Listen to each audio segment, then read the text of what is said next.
আসসালামু আলাইকুম viewers, Rubayet VV চ্যানেলে আপনাদের স্বাগতম। ভিউয়ার্স, আজকে আপনাদের আমি দেখাবো যে আমার গাছগুলো আজকে অলরেডি 20 দিন হয়ে গেছে। 20 দিনের পর আমি এই গাছগুলো সার প্রয়োগ করবো, কারণ গাছগুলো সার না প্রয়োগ করলে গাছগুলো রোগ হইতেছে না, আর গাছগুলা তাড়াতাড়ি জানালায় উঠবে না। এর জন্য দেখেন আমার গাছগুলা।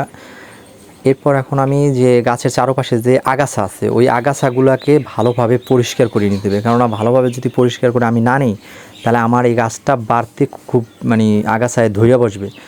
এর জন্য যত আগাছা আছে সব পরিষ্কার করে তারপর আপনার সার দিতে হইবে, ঠিক আছে ভিউয়ার্স? আমি নতুন একজন ইউটিউবার, আমাকে আপনারা সবাই সাপোর্ট করবেন, আমার চ্যানেলটাকে সাবস্ক্রাইব করবেন, বেল আইকনটি বাজিয়ে রাখবেন, নিত্য নতুন ভিডিও পেতে লাইক করবেন, কমেন্ট করবেন, শেয়ার করবেন।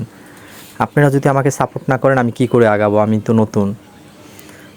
ভিউয়ার্স, এখন আমার আগাছাগুলো প্রায় পরিষ্কার করা শেষ হয়ে এসেছে। একেবারে যত চারপাশে যত আগাছা আছে এগুলো সব পরিষ্কার করে দেবে, কেননা একটা গাছের পিছনে আপনি যদি সময় না দেন আর পরিচর্যা না করেন তাহলে তো আপনি কখনো ফল পাইবেন না। একটা গাছে ফল পাইতে হলে আপনাকে কষ্ট করতে হবে, একটা কষ্টের পরেই একটা ফল আসবে। আমার গাছের যে নিচের পাতাগুলো আছে, ওইগুলো আমি কাইটে ফেলাবো, কারণ ওইগুলোর থেকে রোগবালাই হয় বেশি। এর জন্য নিচের পাতাগুলো কাটলে আপনার গাছটার রোগ আরও বাড়বে। নিচের পাতাগুলো আছে ওইগুলো সব কাইটে ফেলাম। এরপর আমার গাছের গোড়ার থেকে একটু দূরে দূরে রাখি মাটিগুলো সব নিড়ানি দিয়ে ঝুরঝুরা করে নিব। ঝুরঝুরা করে নিলে মনে করেন গাছটার জন্য ভালো হইবে, গাছটা আস্তে বাইরে জানালায় উঠে যাবে, সুন্দর হইবে, রোগ হইবে গাছের।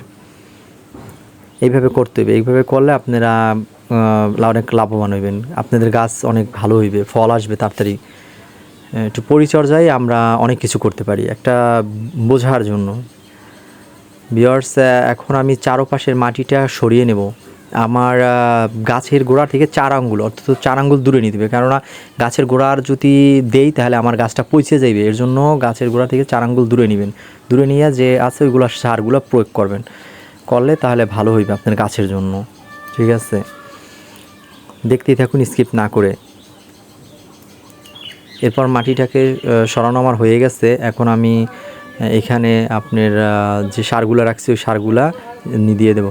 ভিউয়ার্স, এই যে আমি যে জৈব সারটা বলতে আপনার গোবর সার, যেটা গোবরটাকে পচিয়ে কেঁচুো সার বলে, ওইটাকে একেবারে বানাই নিচ্ছি।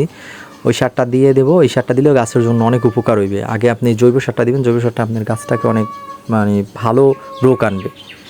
এরপর আমি ইউরিয়া সারটাকে 10 গ্রামের মতন দিয়ে দেবো, চারোপাশ দিয়ে একেবারে ঘুরাইয়া। এটা আমার গাছটাকে বৃদ্ধি করবে। আমি এরপর লাল সার আছে, লাল সারটাকে চারোপাশ দিয়ে একেবারে দেবো 10 গ্রাম সঠিক পরিমাণে। এরপর আমার মাইটে সার আছে, এগুলাকে আমি 10 গ্রামের মতন চারোপাশ দিয়ে ঘুরে দিয়ে দেবো। এতে আমার গাছের রোগটা বাড়বে, গাছটাকে শক্ত রাখবে।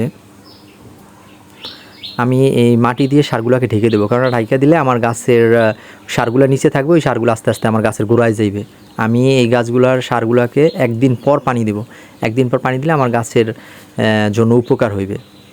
সাথে সাথেই কেউ সার দিয়ে পানি দিবেন না, ঠিক আছে ভিউয়ার্স? আমি যে নিয়ম মতন করতেছি এইভাবে আপনারা করলে আপনারা লাভবান হইবেন, ঠিক আছে?